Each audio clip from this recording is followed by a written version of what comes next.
Welcome back guys, कैसे हो आप सब लोग। तो देखो, मैं पिछले जितने भी सालों से ट्रेडिंग सिखा रहा हूँ, 6-7 साल हो गए, तब से एक बहुत ही कॉमन क्वेश्चन है और इससे हम लोग पॉपुलर क्वेश्चन भी कह सकते हैं। लोग हमेशा मुझे टाइम टू टाइम ये क्वेश्चन कमेंट्स के अंदर पूछते रहते हैं कि भाई मैं इंट्राडे कर रहा हूँ तो मुझे ना कौन सा टाइम फ्रेम यूज़ करना चाहिए, मैं स्विंग ट्रेडिंग कर रहा हूँ तो मुझे कौन सा टाइम फ्रेम यूज़ करना चाहिए, या फिर मैं इंस्टाग्राम पे या फिर किसी यूट्यूब वीडियो के अंदर कोई अगर मैं आपको स्ट्रैटेजी दे रहा हूँ, अगर मैं उस वीडियो के अंदर चार्ट यूज़ करता हूँ दिख रहा हूँ, तो ये लोग पूछते हैं ये स्ट्रैटेजी के लिए कौन सा टाइम फ्रेम सही होगा, या फिर आपका टाइम फ्रेम आपने कौन सा यूज़ किया है।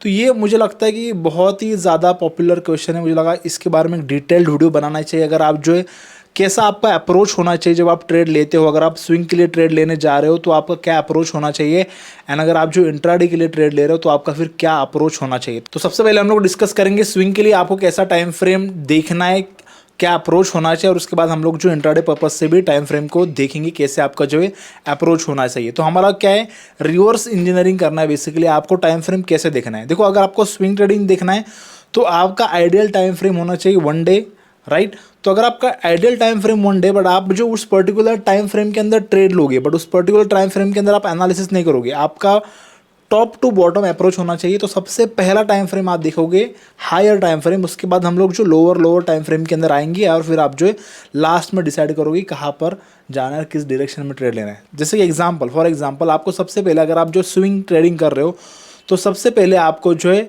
आपका ये देखो, यहाँ पर मैंने निफ्टी का चार्ट ओपन किया। मैं किसी स्टॉक का चार्ट ओपन नहीं कर सकता, तो इसलिए मैंने निफ्टी का ओपन किया। यहाँ पर आप देखो, सबसे पहले आपको जो 1 वीक का टाइम फ्रेम आपको जो ओपन करना है। 1 वीक के टाइम फ्रेम पे आपको क्या देखना है, 1 वीक के टाइम फ्रेम पे आपको देखना है सबसे इंपॉर्टेंट लेवल जोन कहाँ पर बन रहे, कहाँ से मेजर सपोर्ट है मार्केट के लिए, और मार्केट का जो है मेजर डायरेक्शन कौन सा है, चार्ट का डायरेक्शन कहाँ पर जा रहा है।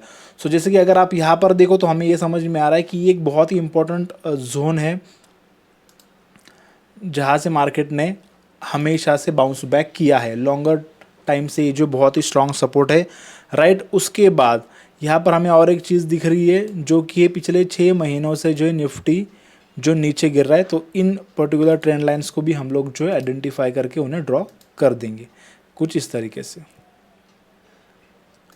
राइट। तो ये बेसिकली हमें जो है आइडिया लग जाता है। अगर आप जो बड़े टाइम फ्रेम के अंदर देखते हो, यानी कि हायर टाइम फ्रेम पे जब आप देखते हो 1 वीक के, तो आपको जो है निफ्टी या फिर किसी भी चार्ट का आप देख रहे हो, उसका आपको जो है डायरेक्शन समझ में आता है कि किस डायरेक्शन में वो मूव कर रहा है और उसके मेजर लेवल्स कौन से हैं। अब यहाँ पर आपको ये समझ में आएगा। उसके बाद आपको जाना है 1 डे टाइम फ्रेम, यानी कि एक स्टेप लोअर टाइम फ्रेम के अंदर। उसके बाद जैसे कि आप यहाँ पर आप देख लो, आज मार्केट क्लोज है 14 अप्रैल, एंड यहाँ पर अगर आप देखो तो आप जैसे 1 डे टाइम फ्रेम के अंदर आते हो, आपको जो और कुछ चीज़ें दिखने लग जाती है। जैसे कि यहाँ पर आप देख लो, यहाँ से 2-3 बार रिजेक्शन लिया मार्केट ने, और एक बहुत ही इंपॉर्टेंट लेवल है लॉन्ग टर्म, ये जो कि हमें पहले नहीं दिख रहा था, बट अब जैसे हम लोग लोअर टाइम फ्रेम पे स्विच हुए हमें ये चीज़ भी दिखने लगी है। तो इसे भी हम लोग जो है अब मार्क कर सकते हैं। यहाँ पर आप देख लो, ये जो यहाँ पर लिक्विडिटी जोन है, तो यहाँ पर ये जो 1 डे टाइम फ्रेम है, जो लोअर टाइम फ्रेम पर लोग आए हैं, यहाँ पर आपको जो है सपोर्ट, यहाँ पर जो major support and liquidity zones order blocks कहाँ पर है ये आपको समझ में आता है। यहाँ पर जैसे कि यहाँ पर देखो, ये पहले सपोर्ट था, उसके बाद फिर एज अ रिजेक्शन काम करने लगा है, तो यहाँ पर काफ़ी सारी लिक्विडिटी है, राइट। सो ये लेवल्स को आपको आइडेंटिफाई करना है, और उसके बाद फिर हम लोग जो अभी रेडी है। यहाँ पर देखो, हमारे पास काफ़ी कुछ डेटा अभी आ चुका है, मेजर लेवल्स। अभी हम लोग यहाँ पर खड़े हैं और हमें पता है कि क्या क्या लेवल्स कौन से मेजर लेवल्स है, बट हम लोग करेंगे क्या कि हम लोग ट्रेड इस पर्टिकुलर टाइम फ्रेम के अंदर नहीं लेंगे, हम लोग जाएंगे 1 आवर टाइम फ्रेम के अंदर, एंड उसके बाद फिर हम लोग जो यहाँ पर डिसाइड करेंगे कि आपको जो कौन से लेवल पे एंट्री करनी है, राइट। सो उसके बाद यहाँ पर आप देख लो, यहाँ पर और कुछ चीज़ समझ में आती है कि ये शॉर्ट टर्म यहाँ पर एक जो है प्रीवियस सपोर्ट था, एज अ रिजेक्शन काम कर सकता है। सो ये बेसिकली हमें एक लेवल मिल चुका है यहाँ पर, राइट।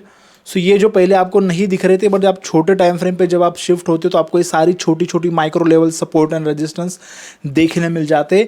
तो यहाँ पर आप डिसाइड कर सकते हो, अगर आप मैं अभी मार्केट के अंदर होता तो मैं अभी थोड़ा वेट करता, बिकॉज ये एक रेजिस्टेंस लेवल के पास है, माइक्रो रेजिस्टेंस लेवल के पास है, बट जैसे ब्रेकआउट करेगा उसके बाद हमारे पास और एक लेवल है जो कि एक लॉन्ग टाइम फ्रेम के अंदर अगर आप देखा जाए तो ये ट्रेंड लाइन का भी एक रेजिस्टेंस है, इसे ब्रेक करता है तो फिर हम लोग जो यहाँ से लेकर यहाँ तक का एक अच्छा खासा स्कोप हमारे लिए बन सकता है। अगर किसी भी चार्ट की आप बात कर रहे हो तो यहाँ पर कोई भी रिकमेंडेशन नहीं है, but I hope you understand this. And यहाँ पर ये लेवल तो आपको समझ में आएगा, इसके लेवल अगर ऊपर चला गया तो फिर हमारे पे लिए और भी बहुत ज़्यादा स्कोप बनता है। ये हमें इस पर्टिकुलर चार्ट से समझ में आ रहा है।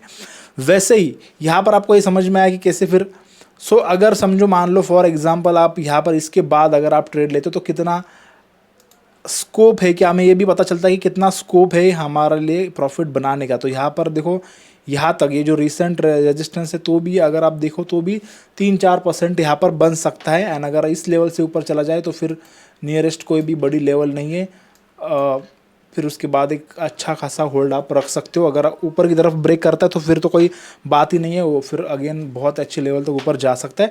तो इस तरीके से आप इस अप्रोच से अगर जाओगे तो आपको जो मेजर लेवल्स आपको जो ऑलरेडी पता होंगे, अगर आप इस चार्ट को देखो जूम आउट करके देखोगे so you can see all the important levels. यहाँ पर आप देख सकते हो सारे बॉर्डर ब्लॉक, सपोर्ट, रेजिस्टेंस। इस तरीके से अगर आप काम करोगे काफ़ी अच्छे तरीके से आपके लिए वर्कआउट होगा। सेम अब यहाँ पर मैं इस चीज़ को रिमूव करता हूँ। अभी मैंने यहाँ पर चीज़ें रिमूव कर दी। अभी हम लोग बात करते हैं अगर आप जो इंट्राडे पर्पस के लिए अप्रोच चाहते हो कि क्या टाइम फ्रेम के अंदर मेरा अप्रोच होना चाहिए, तो अगेन वहाँ पर भी सेम रहेगा, बट टाइम फ्रेम कुछ चेंज होंगे, बट अप्रोच हमारा टॉप टू बॉटम ही रहेगा। यानी कि हायर टाइम फ्रेम से हम लोग जो है लोअर टाइम फ्रेम की तरफ बढ़ेंगे। तो सबसे पहला टाइम फ्रेम यहाँ पर क्या होगा, ये होगा आपका जो 1 डे टाइम फ्रेम। तो यहाँ पर आपको जाना है 1 डे टाइम फ्रेम के अंदर। स्विंग के अंदर हमारा 1 वीक था, यहाँ पर हमने जो 1 डे टाइम फ्रेम के अंदर स्विच किया है। सो अगेन यहाँ पर अप्रोच सेम रहेगा 1 डे टाइम फ्रेम के अंदर। जैसे आप देखते हो तो सारे जोन पहले आप जो मार्क कर लोगे, उसके बाद सारे मैं फटाफट से ये कर लेता हूँ जैसे हमने प्रीवियस टाइम कर लिया था। ये सारे लेवल्स जैसे आपको दिख रहे हैं इस तरीके से आपको मार्क कर देने हैं। उसके बाद यहाँ पर देखो ये सारे इंपॉर्टेंट लेवल बन गए। उसके बाद हम लोग जाएंगे छोटे टाइम फ्रेम के अंदर। 1 स्टेप छोटा टाइम फ्रेम कौन सा है, 1 आवर का टाइम फ्रेम के अंदर आपको जाना है। एंड वहाँ पर आप जैसे जाओगे सो अगेन आपको जो और कुछ चीज़ें समझ में आ रही, जैसे मैंने आपको लास्ट पार्ट में भी समझाया था। यहाँ पर आप देख लो एक और एक इम्पॉर्टेंट लेवल यहाँ पर हमें दिख रहा है, ये वाला लेवल, राइट। सो इसे अगर मैं ऑरेंज कर दूँ तो आपको आसानी होगी। सो ये एक लेवल है। एंड उसके बाद एक और एक लेवल था जो कि हमें यहाँ पर दिख रहा है। ये यहाँ पर एक लिक्विडिटी काफ़ी ज़्यादा है, एज अ रेजिस्टेंस भी काम किया है पिछली काफ़ी बार, 2-3 बार।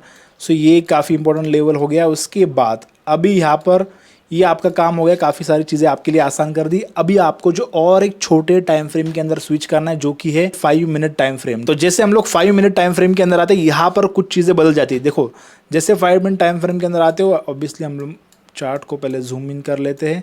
सी अब यहाँ पर हमारे लिए काफ़ी इजी हो जाता है। यहाँ पर एक काफ़ी रेजिस्टेंस ब्लॉक के पास हमारा चार्ट अभी फ़िलहाल है, बट पिछली कुछ दिनों की अगर बात करें तो यहाँ पर ये देख सकते हो इसका डायरेक्शन क्या है, अपवर्ड डायरेक्शन है।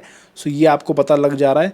एंड उसके बाद सारे इंपॉर्टेंट लेवल आपके सामने ये जो सारे लाइंस आपको दिख रही है। एंड ये वो टाइम फ्रेम है जहाँ पर आपको जो ट्रेड को लेना है और ट्रेड को मैनेज भी करना है। तो सिंपली यहाँ पर हम लोग अगर ट्रेड लेंगे तो आपको पता होना चाहिए कहाँ पर ट्रेड लेना है। फॉर एग्जाम्पल यहाँ पर रेजिस्टेंस ब्लॉक के पास से अगर डाउन के लिए जाते हो तो हम लोग डाउन के लिए क्या आपके टारगेट से ऊपर की तरफ आपके क्या लेवल है, रिजेक्शन आपको सब पता होते हैं। सो इस तरीके से अगर आप जो है और लेवल्स को आइडेंटिफाई करूँगा। देखो इस केस में मैंने बहुत सारे लेवल्स आइडेंटिफाई किए आपको दिखाने के लिए क्या क्या लेवल्स दिख सकते हैं और क्या क्या लेवल्स आपको आइडेंटिफाई करने चाहिए। बट डेफिनेटली इसमें से काफ़ी चीज़ें और यहाँ पर घट सकती है, इसे और सिंप्लीफाई किया जा सकता है। बट होपफुली आपको ये समझ में आया कि आपको कैसे रिवर्स इंजीनियरिंग करना है, कैसे आपको जो हायर टाइम फ्रेम से लोअर टाइम फ्रेम की तरफ जाना है एंड चीज़ों को सिंप्लीफाई करना है। आपके लिए सारे लेवल्स को आपके लिए सिंप्लीफाई करना है। बिकॉज जब आप ट्रेड लोगे रेजिस्टेंस 1 क्या, रेजिस्टेंस 2 क्या, रेजिस्टेंस 3 क्या, ये सारे लेवल्स आपको पता होने चाहिए। और नीचे की तरफ सपोर्ट 1 कौन सा, सपोर्ट 2 कौन सा, सपोर्ट 3 कौन सा, ये आपके लिए सारे लेवल्स पता होने चाहिए। उसी हिसाब से आपकी फिर टारगेट एंड स्टॉप लॉस बनेंगी, उसी हिसाब से आपका रिस्क रिवॉर्ड रेशो भी बनेगा। और इस तरीके से अगर आप इस अप्रोच से आप काम करोगे तो टाइम फ्रेम बहुत इंपॉर्टेंट है। बिकॉज टाइम फ्रेम लोगों को लगता है कि यार इतना कुछ मैटर नहीं करता, बट टाइम फ्रेम से आपका पूरा ट्रेड ख़राब हो सकता है। तो हमेशा जो भी आप ट्रेड ले रहे हो उसी के सूटेबल आपका टाइम फ्रेम होना चाहिए। अगर आप जो है समझो मान लो अगर आप जो है स्विंग ट्रेड कर रहे हो और आपने देखा इंट्राडे और 5 मिनट का टाइम फ्रेम के अंदर आप जो देख के स्विंग का डिसीजन नहीं ले सकते। सिमिलरली वॉइस वर्सा अगर आप जो है इंट्राडे कर लो, आप 1 डे टाइम फ्रेम के अंदर चार्ट को देख के ट्रेड नहीं कर सकते हो। तो आई होप गाइज आपको जो ये टाइम फ्रेम का जो छोटा सा हमारा वीडियो पसंद आया होगा। अगर आपको ये वीडियो पसंद आया तो हमारे इस वीडियो को लाइक कर दो, हमारे चैनल को सब्सक्राइब कर दो। ऐसी बहुत सारे वीडियोस के लिए अगला वीडियो कौन से टॉपिक के ऊपर चाहिए मुझे डेफिनेटली कमेंट के अंदर बताना।